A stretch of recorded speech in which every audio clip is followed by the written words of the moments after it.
On retrouve un mot dans toutes ces études, c'est le mot traumatisme. Mais tous s'adaptent à la situation, voire se réinventent. Et même si on constate de réelles inégalités, il y a une unité forte qui existe.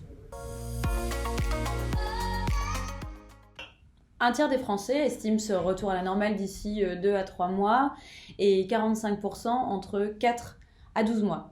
Donc malgré un optimisme majoritaire, le comment demain reste au cœur des préoccupations de chacun de nous.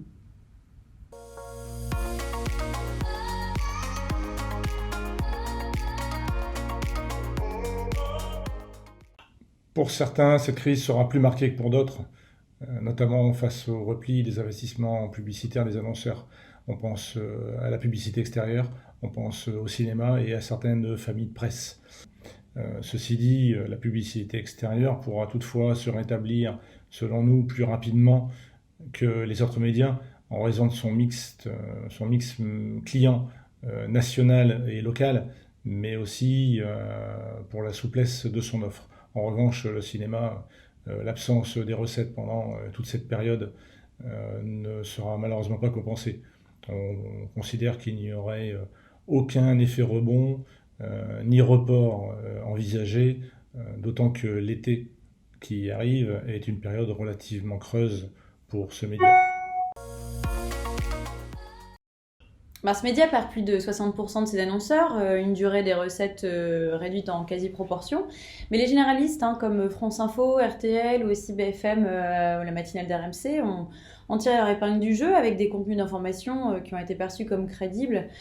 Faut dire quand même que les Français se sont aussi retrouvés noyés dans une masse de fake news, notamment de par les réseaux sociaux. Il y a eu un gagnant dans tout ça, ça a été l'écoute en ligne qui a bondi, elle, de 15%. La télévision n'échappe pas à cette crise. Toutefois, on peut noter un certain paradoxe entre une baisse des investissements publicitaires, autour de moins 60%, et une audience qui a nettement progressé sur l'ensemble des cibles et notamment sur les plus jeunes.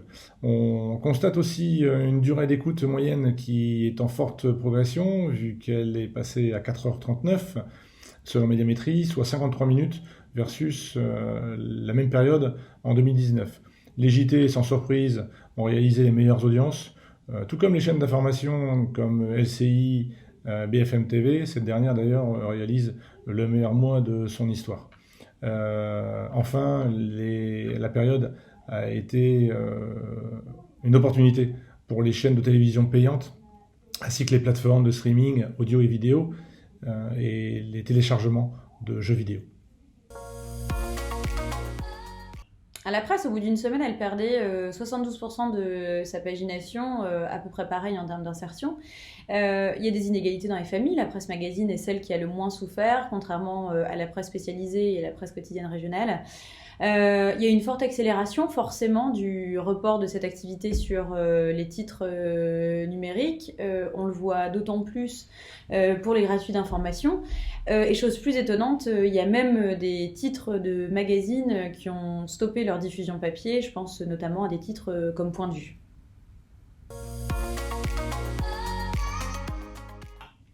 Au total, le marché publicitaire français devrait être en baisse de moins 15% sur l'année.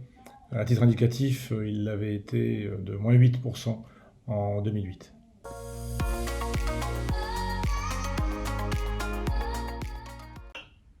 En se projetant, nous aussi, en tant que retailer, entreprise de tourisme ou entreprise sur d'autres secteurs qui ont été bouleversés, on aurait, nous aussi, très probablement reporté ou annulé nos campagnes.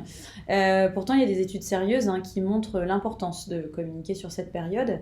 Kantar qui conclut qu'une absence notamment en télévision, ça entraînerait une baisse de 39% de la noto, avec forcément un retard sur une reprise post-pandémique.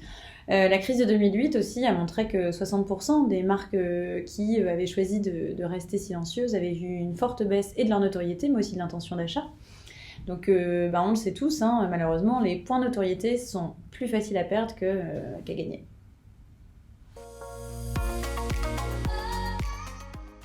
Eh bien, tout simplement parce que l'image précède les ventes.